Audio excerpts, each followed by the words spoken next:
Aujourd'hui, Vue sur Terre part à la rencontre de l'archipel des Açores au milieu de l'océan Atlantique. Tout le monde connaît l'anticyclone des Açores. Ces îles qui lui ont donné son nom composent un territoire volcanique sorti des profondeurs de la mer. C'est à Flores que vit Mauro, un jeune marin confronté aux tempêtes de l'hiver. Juan a décidé de vivre entre ciel et mer à San Miguel. Fasciné par le monde maritime qui l'entoure, il se passionne aujourd'hui pour le parapente. Dès qu'il le peut, Juan déploie ses ailes au-dessus des volcans, là où il a toujours vécu. Nilton, c'est l'homme de Pico. Son île est la plus impressionnante des Açores. C'est le toit de l'archipel. Du sommet de cette montagne, Nilton peut contempler l'immensité de l'Atlantique à travers un océan de nuages. Quand je monte jusqu'ici au sommet, je ne pense à rien. Je vide complètement mon esprit. Il n'y a que le ciel, le silence et la montagne. J'oublie tout. Je me sens complètement en paix.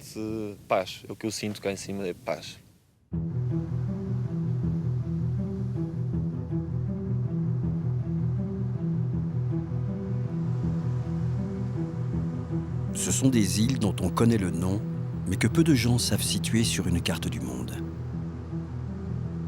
L'archipel des Açores, ce n'est plus vraiment l'Europe, et ce n'est pas encore l'Amérique.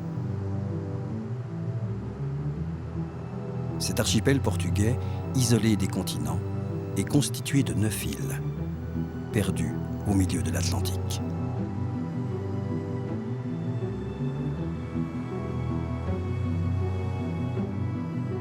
Voyager aux Açores, c'est accéder à une nouvelle dimension dans le temps et l'espace.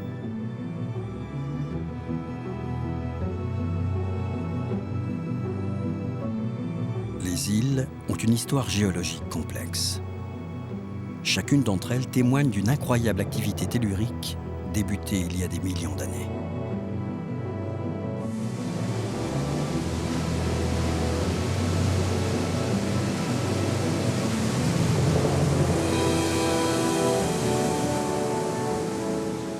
Au commencement étaient l'eau et le feu. Ces îles volcaniques forment une frontière irréelle entre le ciel, la terre et l'océan. Quelque part dans l'Atlantique, l'archipel des Açores se dresse entre l'air et la lumière.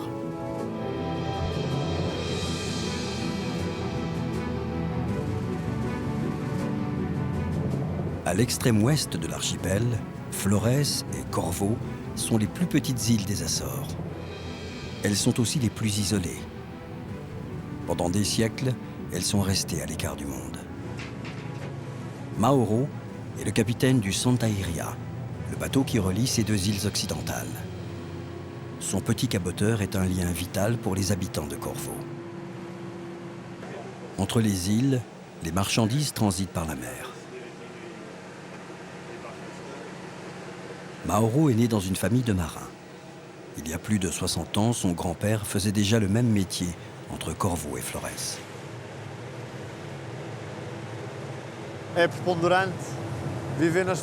D'abord, si je n'avais pas cette relation aussi forte avec la mer que nous avons ici, avec la nature, avec cette île et les gens qui y vivent, je n'aurais pas le même désir de rester là. Je sais pas, mais je pourrais sans doute vivre ailleurs, mais seulement si on m'y forçait.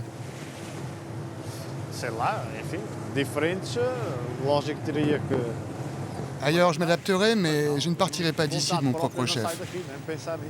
Pour rien au monde.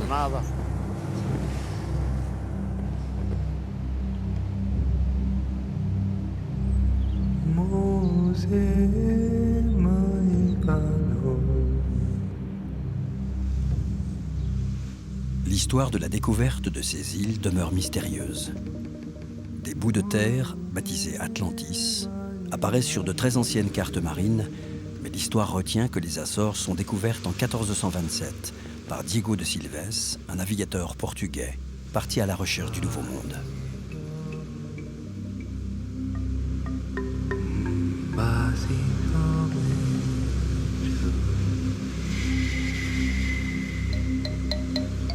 Pendant longtemps, Les Açores ont nourri le mythe d'un continent perdu, dont il ne resterait à la surface de la mer que les sommets de montagnes engloutis. Et si l'Atlantide, ce monde utopique, avait l'allure de ces îles?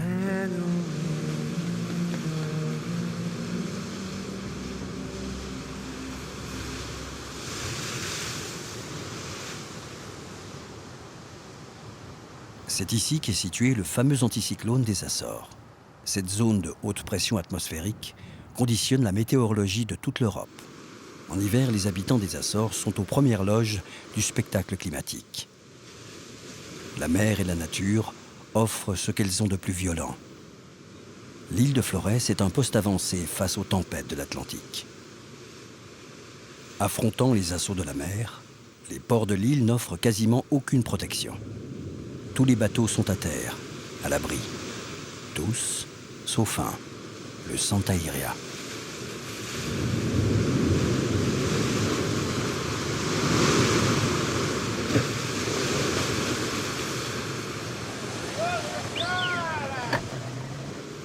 Avant la nuit, c'est un combat contre les éléments que va devoir livrer Mauro, le capitaine du bateau secoué par la mer en furie. On ne peut pas mettre le bateau à terre. C'est le bateau qui doit aller à Corvo 2 fois par semaine. Alors on n'a pas le temps de mettre le Santa Iria au sec. Et c'est pour ça qu'il reste en mer.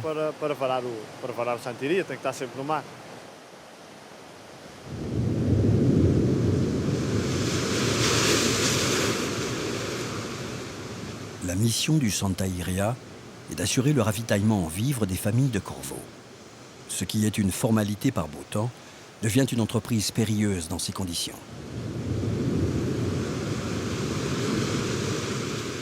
Le Santa Iria est bloqué au port. Impossible de prendre la mer.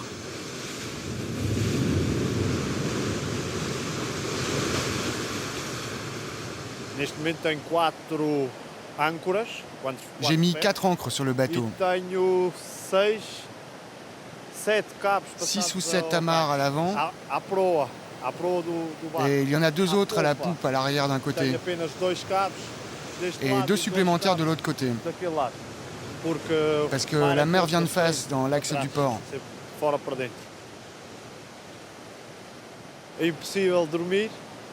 De toute façon, c'est impossible de dormir. On va passer la nuit ici pour vérifier les amarres. On va surveiller la mer, voir si elle est forcée ou pas. Avant la nuit, toutes les précautions sont prises pour préserver le navire. Désormais, il n'y a plus rien à faire si ce n'est croiser les doigts et croire en sa bonne étoile. Le plus gros de la tempête n'est pas encore passé. C'est la nuit de tous les dangers pour le capitaine du Santa Iria. Les digues ne peuvent rien contre la furie du temps.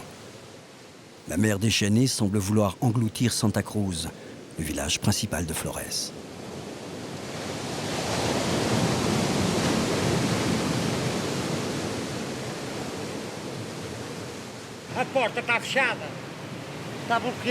La porte est bloquée, elle s'ouvre pas. On voudrait dégager la voiture, mais on peut pas. Là, la marée monte, les vagues vont devenir de plus en plus grosses, c'est en train de forcir. Dans 1 heure, ça va être encore pire. Il va y avoir plus de vent. Normalement, demain, ça devrait se calmer. Normalement.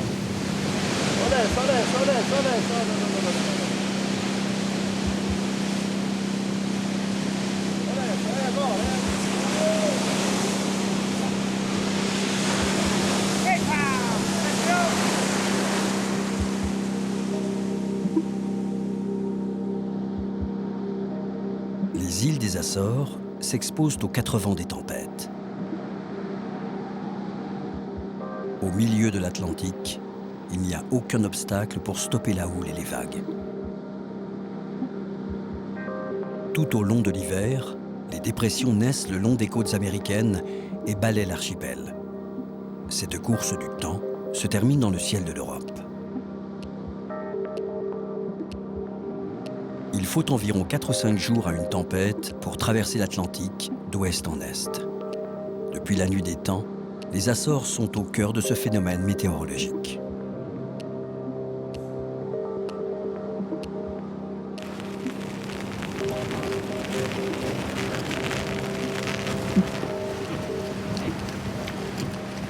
Dans le port de la Gesse, le vent est monté d'un cran. Mauro est venu s'assurer que les amarres du Santa Iria tiennent bon.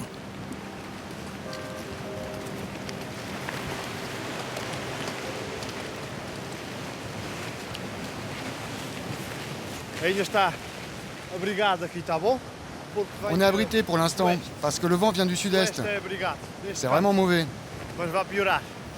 C'est pas bon du tout parce que ça va empirer. Pendant la nuit, le vent va tourner dans cette direction. Alors je dois m'assurer que les amarres vont tenir. C'est sur cette amarre que le bateau va tirer quand le vent va tourner. Pour le moment, ça va encore.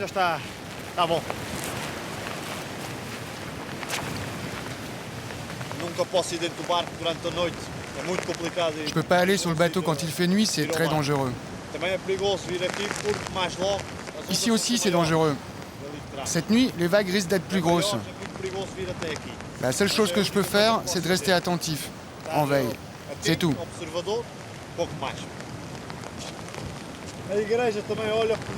L'église nous protège. Elle repousse le mauvais temps. Toutes les églises sont tournées vers la mer. Il y a toujours quelqu'un qui nous protège.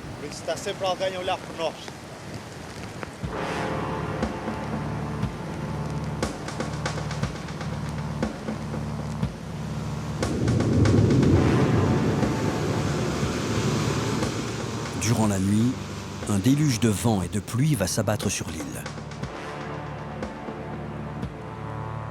Au lever du jour, les petites cascades de montagne sont devenues d'énormes chutes d'eau qui jaillissent des falaises.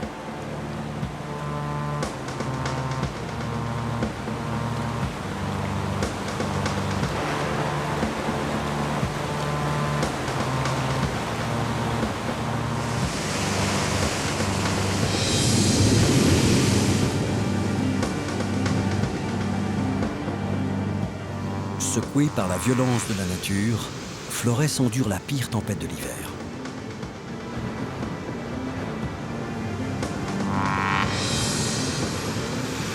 Depuis plus d'une semaine, la terre et l'océan se toisent avec une violence inouïe.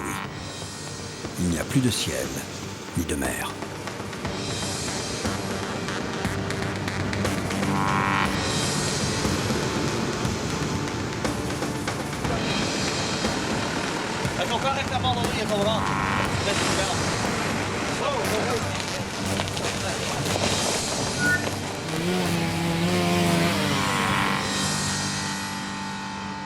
Au milieu de l'Atlantique, la vie s'est arrêtée. Dans ces conditions, les habitants de Flores sont terrés chez eux. Ils font le dos rond et attendent le calme après la tempête. Le Santa Iria a tenu bon. Un autre navire l'a rejoint dans le port.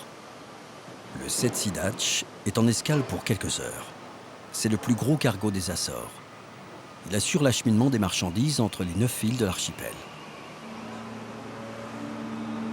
Le déchargement des containers doit se faire rapidement. Les dockers n'ont que quelques heures pour intervenir. La calmie météo ne va pas durer.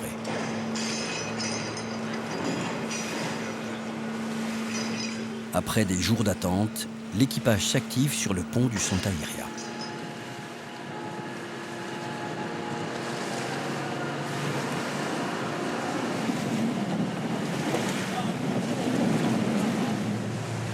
Même si la mer s'est calmée, Mauro, le jeune capitaine, n'est pas tranquille.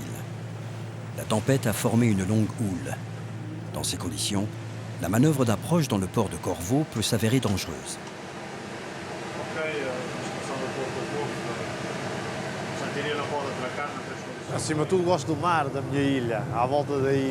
Plus que tout, c'est la mer que j'adore.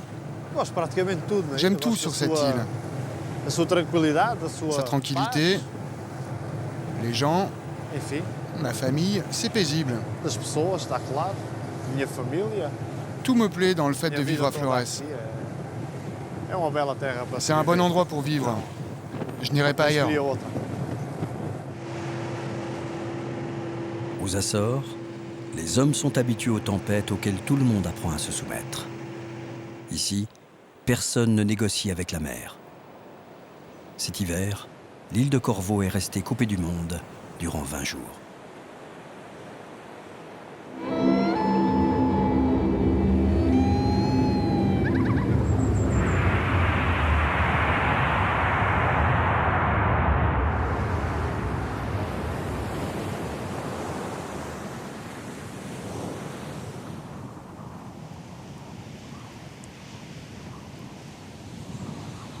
João a grandi sur l'île de San Miguel, l'île principale des Açores.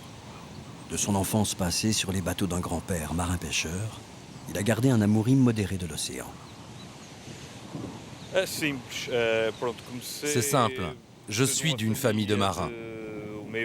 Mon grand-père était pêcheur et j'ai eu une enfance très liée à la mer. Mes oncles faisaient de la plongée, alors naturellement, j'ai été attiré par la plongée, par l'apnée et la chasse sous-marine. J'ai appris à plonger avec des bouteilles et puis j'ai commencé à travailler à l'université comme technicien en biologie marine. Et au fil des ans, la mer est devenue ma grande passion. Il y a quelques années, c'est en venant sur ces falaises que la vie de João a basculé. Dès que mes pieds ont quitté le sol, j'ai été happé par le ciel et je suis devenu complètement accro. Dès que j'ai découvert le parapente, j'ai réalisé le rêve de tous les hommes, voler. On coupe les racines qui nous relient à la terre et dans le ciel, il n'y a plus de limite.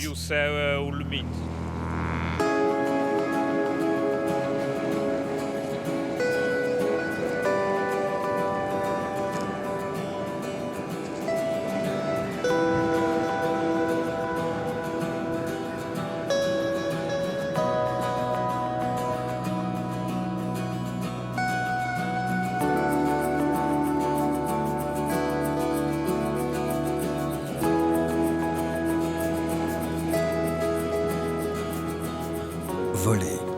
Cette respiration est devenue indispensable pour João. Elle lui ouvre les portes du royaume du ciel et de la nature.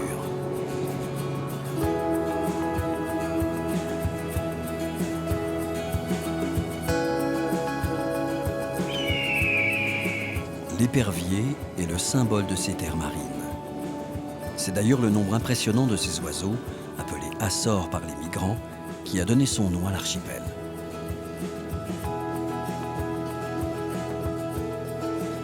À 52 ans, João n'a pas fini de découvrir ces îles qu'il survole à longueur d'année.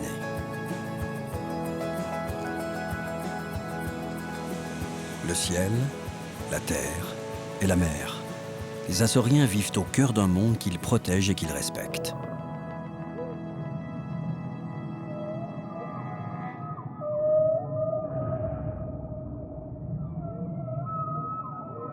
Le cachalot est le seigneur des Açores. Cet animal mythique a été chassé par les pêcheurs de l'archipel jusqu'à la fin des années 80.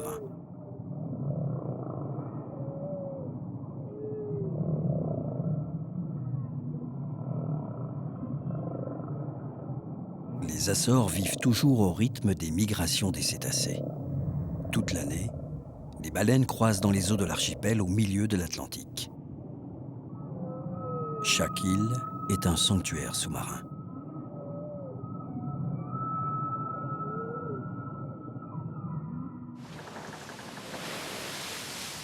Jusqu'à la fin du 19e siècle, des navires baleiniers américains viennent chasser le cachalot. Les capitaines recrutent de jeunes Açoriens, excellents marins, pêcheurs adroits et infatigables.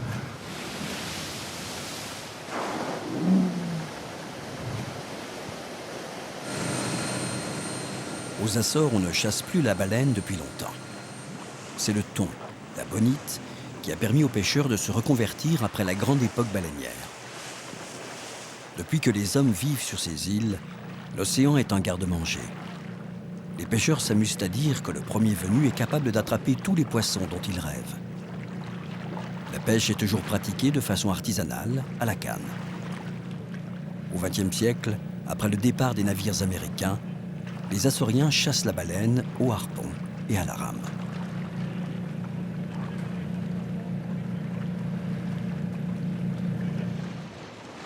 La chasse à la baleine était un combat à la régulière. une pêche traditionnelle. La lutte entre l'homme et l'animal durait des heures. En 1986, la Commission baleinière internationale interdit la pêche au cachalot partout dans le monde. Les Açoriens ne chasseront jamais plus le roi des océans.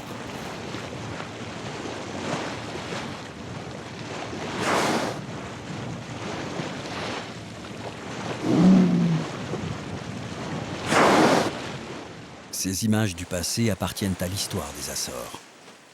Elles sont gravées dans la mémoire de João. À cette époque, il avait 20 ans.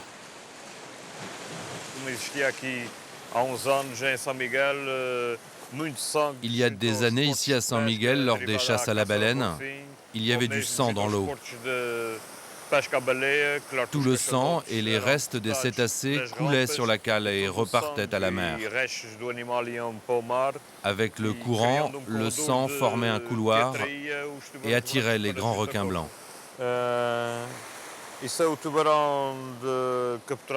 Ça, c'est un grand requin blanc capturé par des pêcheurs à 2000 devant le port de Villafranca. Je suis là sur la photo. Le requin blanc mesurait plus de 5 mètres de long. Il était énorme.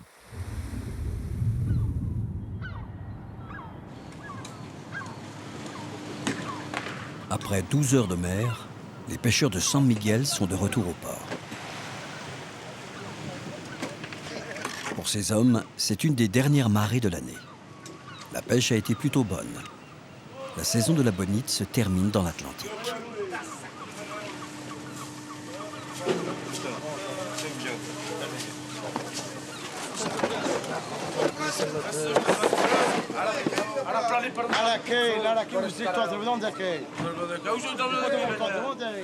Principale source de revenus pour ces équipages, le thon ne sera pas de retour dans les eaux açoriennes avant plusieurs mois.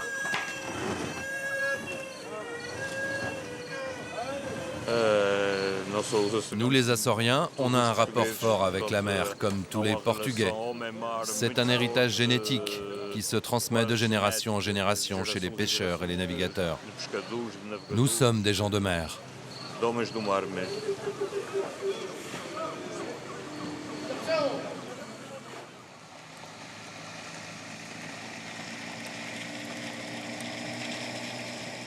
Ce matin, João se dirige vers la pointe nord-est de San Miguel. C'est un endroit sauvage, encore plus isolé qu'une île.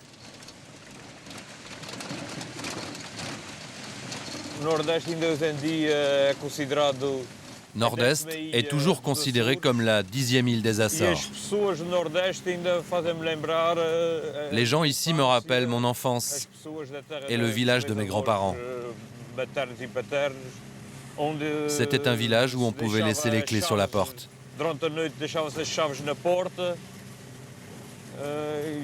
Les gens sont très accueillants, hospitaliers. On est toujours les bienvenus ici.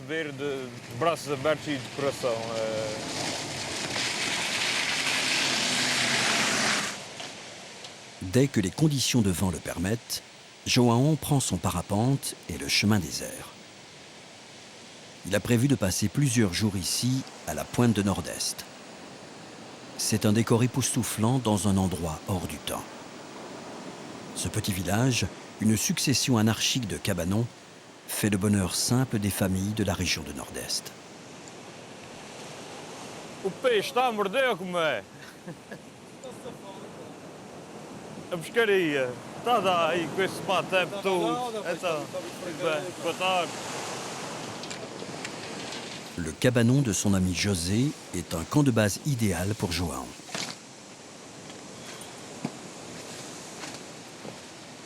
L'intérieur est minuscule, mais le vrai luxe de l'endroit est ailleurs.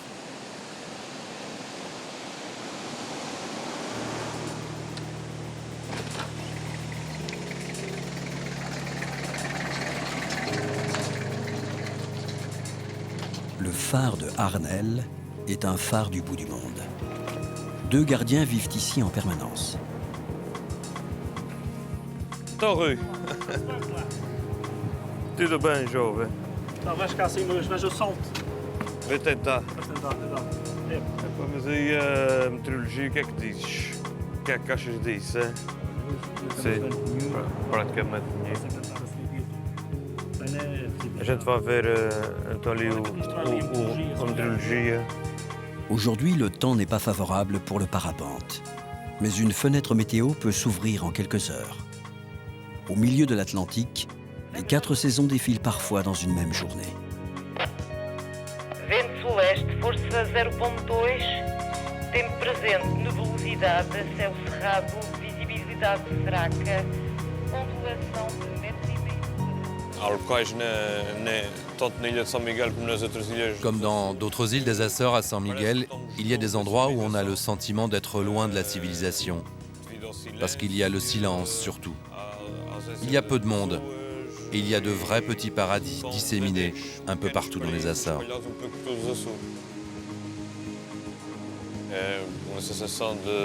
Tu as une sensation de liberté, presque d'abandon. Tu es seul dans cette falaise. La seule chose qui te tient compagnie, c'est le phare et le bruit de la mer.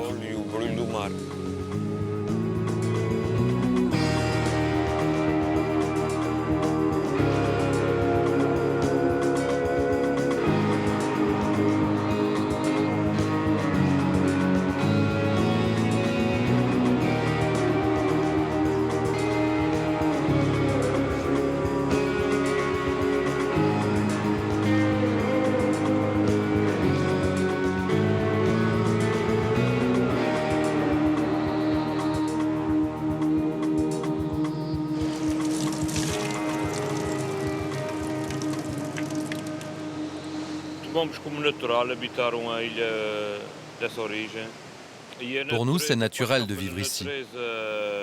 La nature fait partie de nos gènes aux Açores. Le territoire est si petit que si on l'abîme, on subit le revers de la médaille.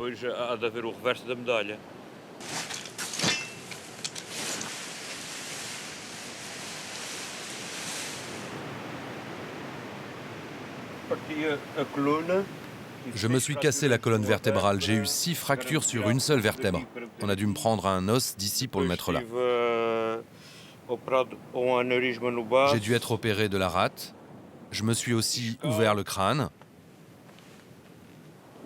J'ai eu une fracture ouverte du tibia. Je me suis cassé les 2 talons. Et tout ça dans le même accident.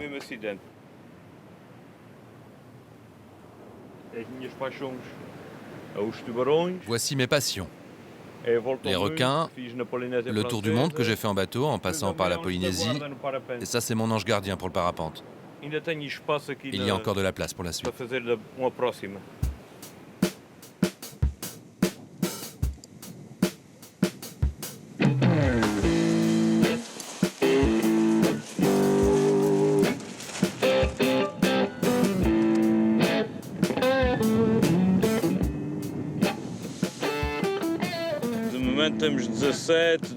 Là, pour le moment, il y a 16, 17, 19 km/h et dans les rafales, ça monte à 22 km/h. C'est pas des grandes conditions pour voler, mais c'est possible. Je vais y aller.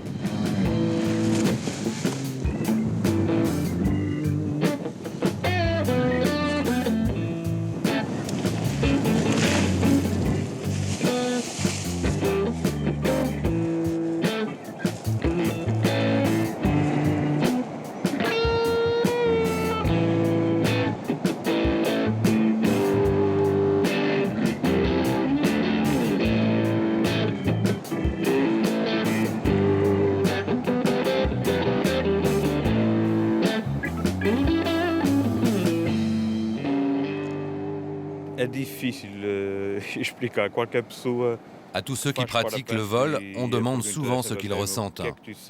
C'est dur à expliquer. Moi, je sens un bien-être quand je vole. Même si on a des problèmes personnels ou professionnels, il y a une libération de la pensée. On est seul avec soi-même. Il n'y a que le vent, les oiseaux. On admire le paysage. Il n'y a jamais de vol qui se ressemble. C'est un mélange de sentiments. C'est comme respirer. Dans quelques jours, João part en Asie, voler au cœur de l'Himalaya.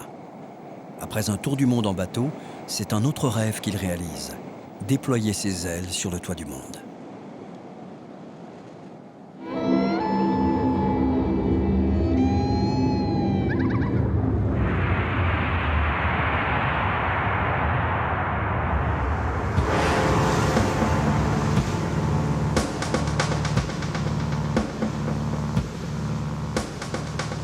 L'île de Pico est la plus extraordinaire, la plus envoûtante et la plus majestueuse des Açores. C'est l'île Noire.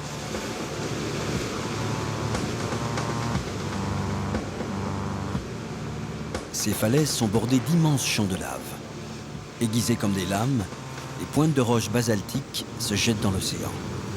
Elles ont une allure effrayante.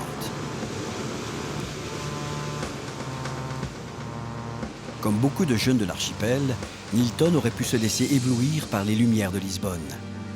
Il n'a jamais quitté son île.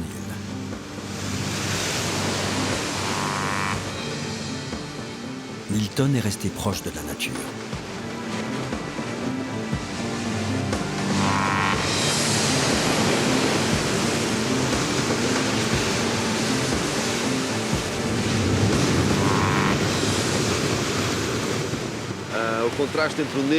Le contraste entre le noir de la lave et la couleur des vagues, la force de la mer, toute cette énergie que l'océan dégage, c'est vraiment majestueux.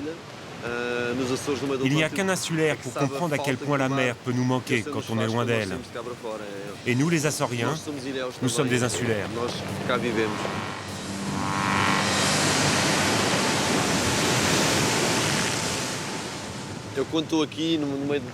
Quand je suis là, avec toute cette force qui provient de la mer, j'imagine ce qu'a dû être l'éruption du volcan il y a 300 000 ans. Je n'étais pas là pour le voir, évidemment, mais cela devait être grandiose.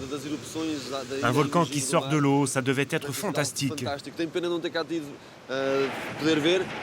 J'aurais aimé voir ça. C'est super, cette puissance de la nature.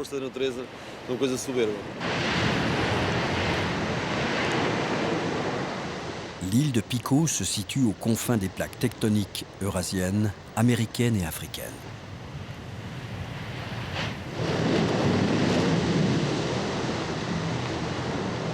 Dans l'histoire géologique des Açores, Pico occupe une place à part. La silhouette de son volcan est parfaitement dessinée. C'est le sommet des Açores. Il culmine à 2351 mètres au-dessus de l'océan Atlantique.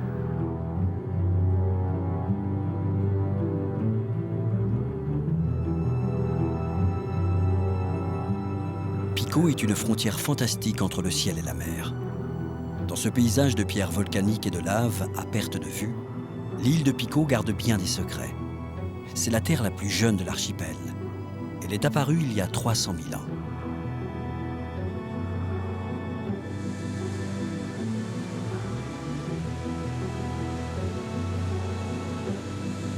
Depuis qu'il est enfant, Nilton rêve de percer les mystères de son île, comme celui qui entoure les vestiges de ce village abandonné au bord de la mer.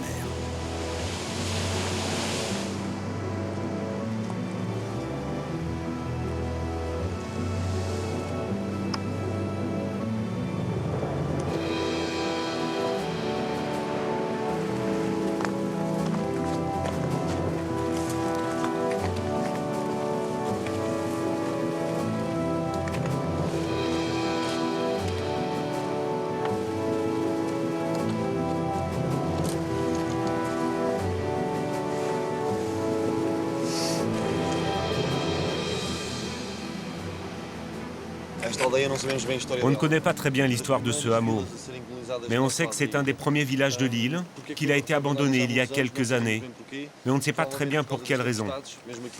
Sans doute à cause d'énormes tempêtes qui ont dû faire d'énormes dégâts.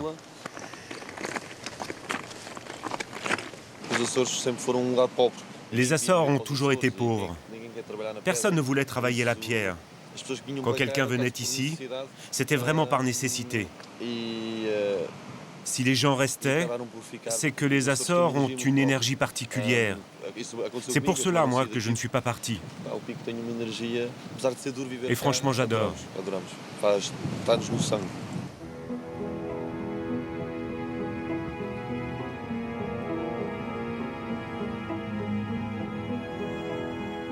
Le volcan est une statue imposante plantée dans l'immensité océanique.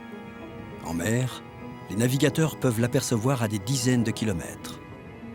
Dans ses mémoires d'outre-tombe, Chateaubriand disait de lui « Ce volcan domina longtemps des mers non naviguées. Inutile phare la nuit, signal sans témoin le jour. »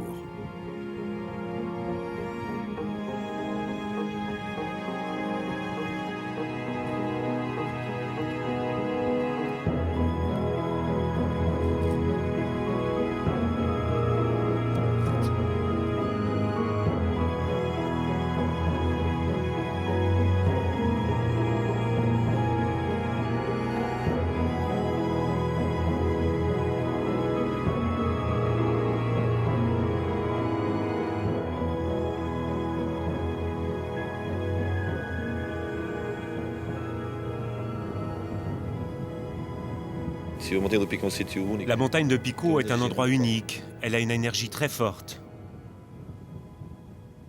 Le climat des Açores est très particulier. On est au centre des 9 îles de l'archipel et au milieu de l'Atlantique. Pico, c'est encore plus singulier car c'est un sommet au milieu de nulle part. Pour le vent, les nuages, c'est un baromètre. Dans les îles environnantes, les anciens regardaient la montagne pour prévoir le temps. La montagne de Pico est vraiment particulière pour connaître la météo.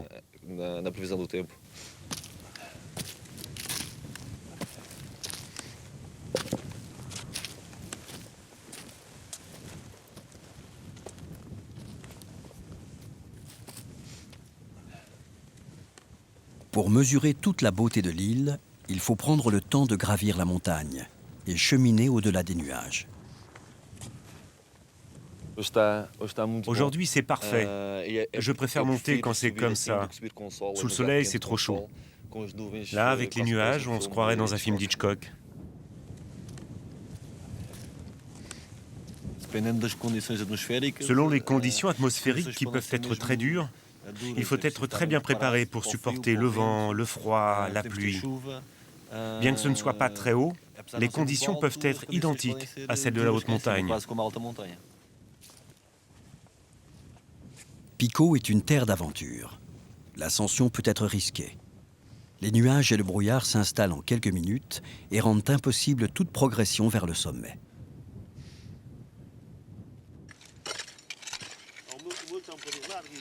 Depuis plus de 500 ans, les hommes vivent ici et façonnent un paysage volcanique. Dans cet univers minéral, il faut de l'obstination pour cultiver une terre rocailleuse, couverte de basalte.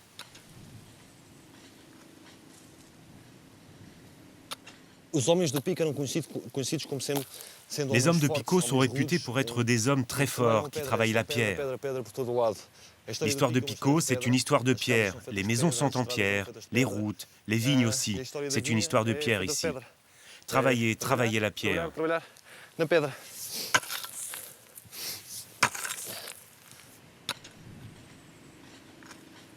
À l'abri de ces murs de pierre noire, se cache un trésor qui a failli disparaître. Le vignoble a fait la notoriété de l'île de Pico. Il donne un vin unique, le Verdelho.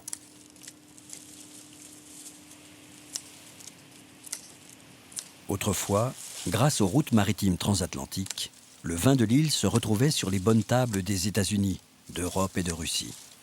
On dit même que les tsars appréciaient le vin de Pico. Depuis des siècles, les paysans et les pêcheurs des Açores cultivent leurs vignes à coups de pioche.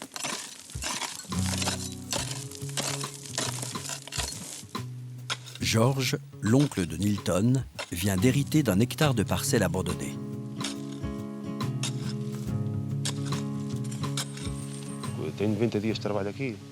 J'ai défriché tout ça. Ça m'a pris 90 jours de boulot. J'ai brûlé toutes les broussailles, remonté les murs et replanté la vigne. J'ai fait ça tout seul. Mûri à l'abri de ces enchevêtrements de basalte, le vignoble de Georges ne donnera pas de vin avant 5 années. Avec le temps, les habitants ont appris à puiser leur force dans la nature même de la roche.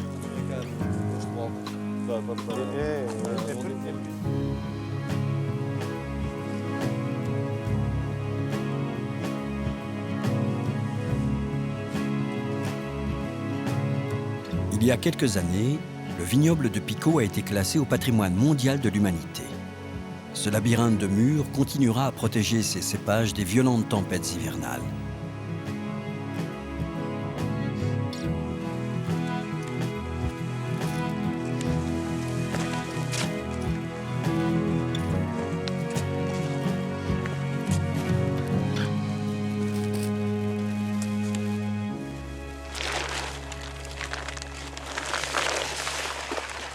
Après avoir été barman, skipper, gérant de discothèque, Nilton est devenu le responsable de l'association locale des guides de montagne. Le volcan est son terrain de jeu préféré.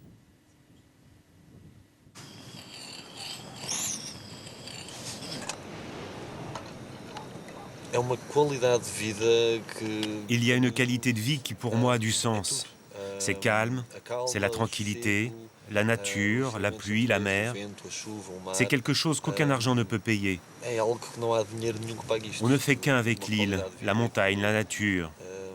On fait corps avec elle.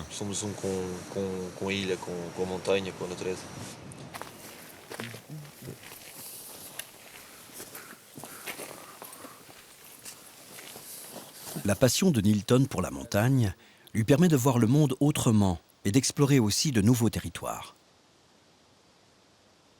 Aux Açores, on dénombre des centaines de galeries souterraines. Certaines d'entre elles mesurent plus de 5 km de long. L'île de Pico est un véritable gruyère. Cette grotte a été découverte par hasard il y a 2 ans environ. Je descendais de la montagne et j'ai remarqué ce bosquet. Normalement, dans les pâturages, les paysans laissaient la végétation telle qu'elle pour éviter que les vaches ne tombent dans les trous.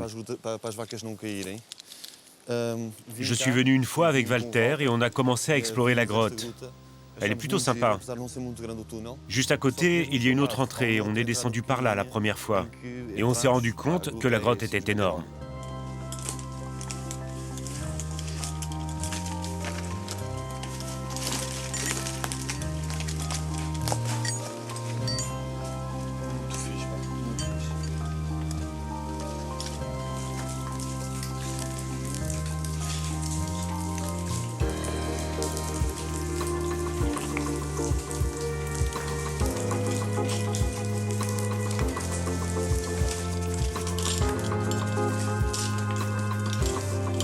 Walter, já cheguei.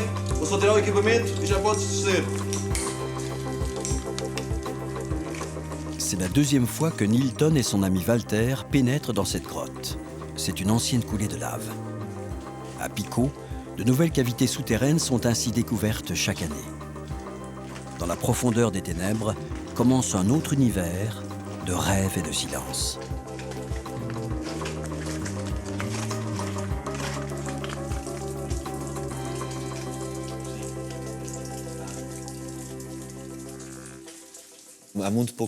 Il y a peu de gens qui connaissent ces endroits, c'est un privilège pour nous. On est un peu comme des explorateurs des temps modernes, comme ces Portugais qui découvraient le Brésil ou les Indes. À Pico, pour nous, découvrir de nouvelles grottes, c'est vraiment un privilège.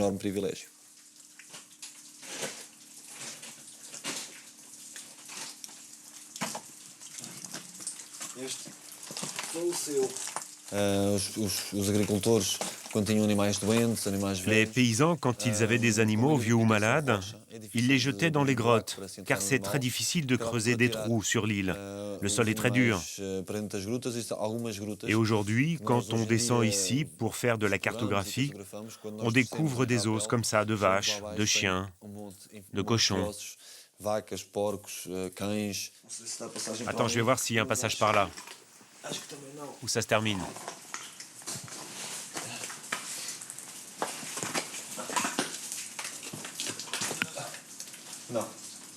Ça continue pas? Formés à la spéléologie, Walter et Nilton sont chargés par le gouvernement régional de répertorier et de topographier des grottes jusqu'alors inconnues. Ce recensement permet d'établir une liste des galeries les plus importantes de l'archipel. Un jour peut-être, cette grotte sera ouverte au public. 327.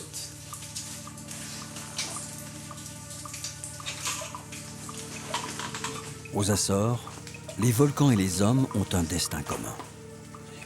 En débarquant sur des îles inhabitées au milieu de l'Atlantique, les premiers explorateurs découvrirent sans doute une activité volcanique effrayante.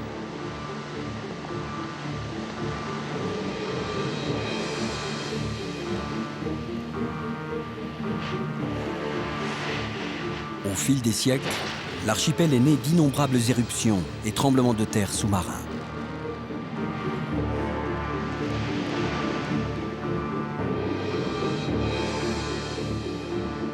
Ici, à Fayal, l'île voisine de Pico, la dernière grande éruption remonte à 1957. Le Capeliños, ce volcan sous-marin, s'est réveillé un beau matin. L'éruption a duré 13 mois.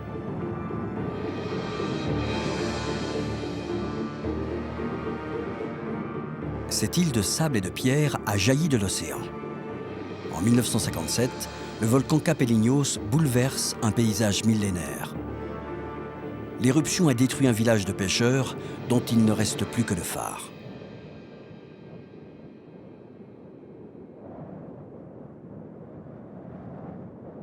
Témoin de la naissance de ces falaises, surgi des profondeurs de l'Atlantique, le phare est désormais abandonné.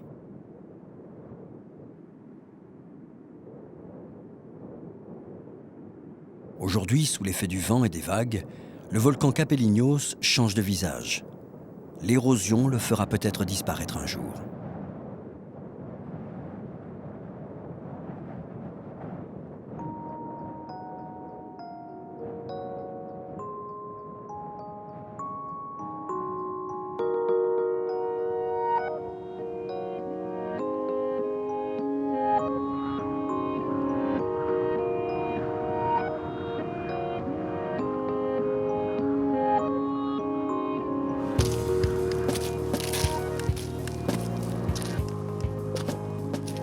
Après des heures de marche, l'ascension de la montagne de Pico s'achève au-dessus des nuages.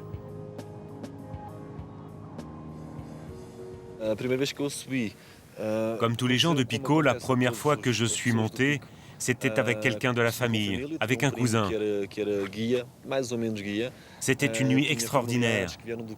On faisait la fête avec ma famille qui vit au Canada. C'était en août. Soudain, on s'est dit, allons grimper la montagne. Moi, j'avais 15 ans et mon cousin en avait 18. On a pris un sac à dos et on est parti. La montée traditionnelle se fait la nuit pour arriver au sommet au lever du jour. On ne connaissait pas vraiment la montagne. On prenait toujours à droite, à droite. Il faisait froid et je n'oublierai jamais. C'était la première fois. Et depuis, je continue. E daí para a frente tem subido todos os anos, sempre. À l'approche du sommet, s'ouvre la porte d'un autre monde, minéral et céleste. Sur les pentes du volcan, il n'y a que le silence imposant de la montagne et le souffle du vent.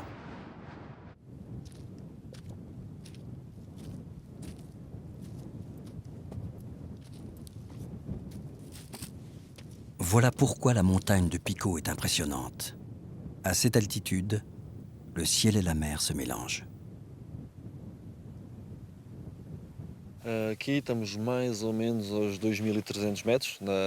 Ici, on est à 2300 mètres d'altitude environ, proche du cratère. C'est vraiment un paysage unique. Je suis comme le roi du monde. Il n'y a rien autour de moi, juste la mer qu'on peut apercevoir. Et en hiver, il n'y a personne. C'est la tranquillité. C'est merveilleux.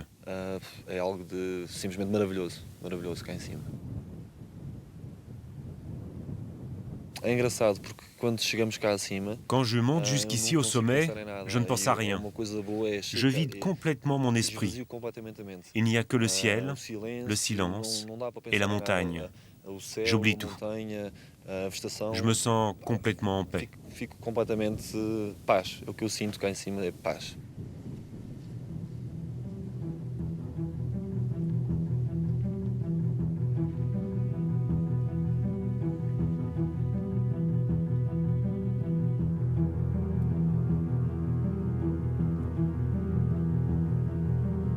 la montagne de Pico est le toit de l'Atlantique. Un endroit à nul autre pareil, ouvert sur l'immensité de l'océan et la pureté du monde.